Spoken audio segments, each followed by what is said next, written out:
Assalamualaikum warahmatullahi wabarakatuh. Berjumpa lagi dengan Ibu dalam pelajaran bahasa Indonesia. Materi yang akan Ibu bahas yaitu tentang teks editorial atau contoh teks editorial.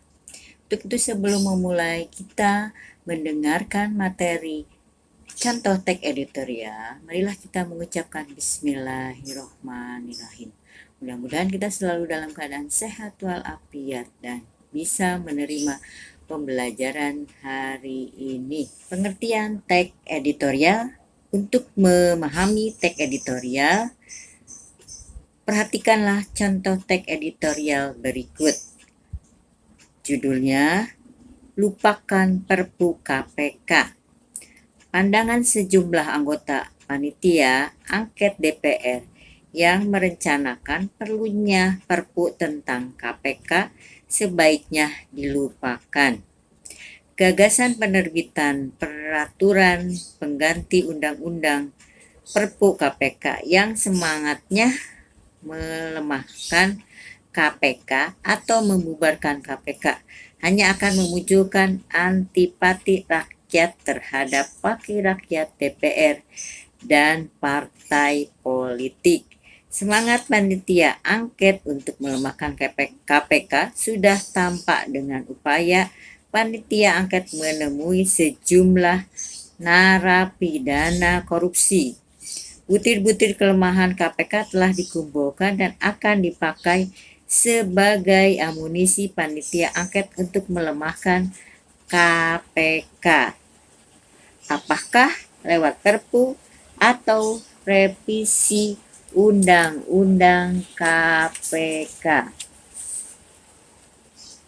Ketua Panitia Angket, Agung Gumelar Sudarsa, mengakui dari diskusi yang berkembang di Panitia Angket memang sering keluar gagasan Perpu, bahkan tak tertutup kemungkinan Perpu KPK akan menjadi rekomendasi Panitia Angket. Wacana penerbitan Perpu bisa saja menjebak Presiden Joko Widodo yang masih punya semangat untuk memperkuat KPK, bukan justru untuk memperlemah KPK.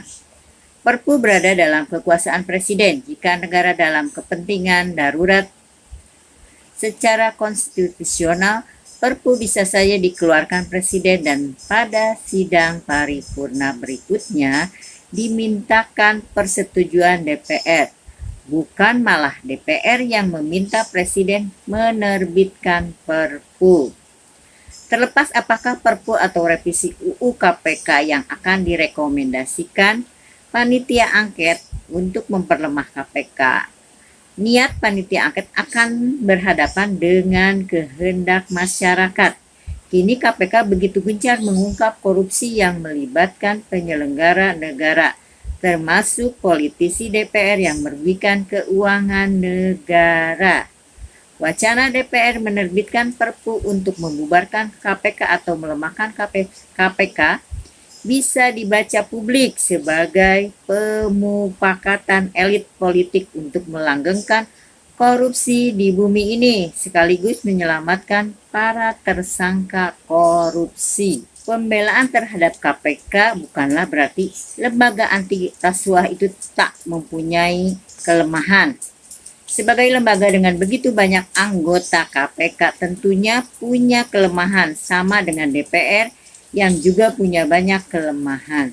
Kelemahan yang ada pada KPK bukan dalam arti lembaga itu harus dibubarkan atau dilemahkan melalui hak angket DPR, melainkan KPK harus diperbaiki.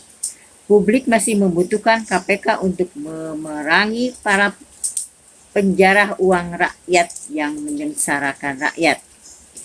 Dilakukannya operasi tangkap tangan terhadap sejumlah penyelenggara negara seperti Dirjen Perhubungan Laut Antonius Tony Budiono, Dirjen Kementerian Desa Sugito, Hakim Konstitusi Patrialis Akbar, dan sejumlah panitera pengadilan menunjukkan kerja keras KPK untuk membersihkan negeri ini dari para pejabat rakus yang ingin memperkaya diri sendiri. Panitia angket DPR seyogyanya tidak menjadi pelindung para tersangka korupsi. Sumber Harian Kompas tanggal 28 Agustus 2017. Teks yang berjudul Lupakan Perpu KPK merupakan contoh editorial. Teks editorial tersebut dimuat dalam surat kabar Harian Kompas. Editorial tersebut berisikan tanggapan redaksi terhadap suatu peristiwa aktual, yaitu tentang lupakan Perpu KPK. Menurut Kamus Besar Bahasa Indonesia KBBI, editorial adalah artikel dalam surat kabar atau majalah yang mengungkapkan pendirian editor atau pimpinan surat kabar atau majalah tersebut mengenai beberapa pokok masalah. Dalam editorial atau tajuk rencana biasanya diungkapkan adanya informasi atau masalah aktual dan penegasan pentingnya masalah. Dalam editorial pun diperlihatkan sikap atau pandangan redaksi tentang masalah tersebut, kritik dan saran atas permasalahan dan harapan redaksi mengenai peran serta pembaca. Dengan demikian dapat disimpulkan bahwa teks editorial adalah kolom khusus dalam surat kabar yang berisikan tanggapan redaksi dari media yang bersangkutan terhadap satu peristiwa aktual.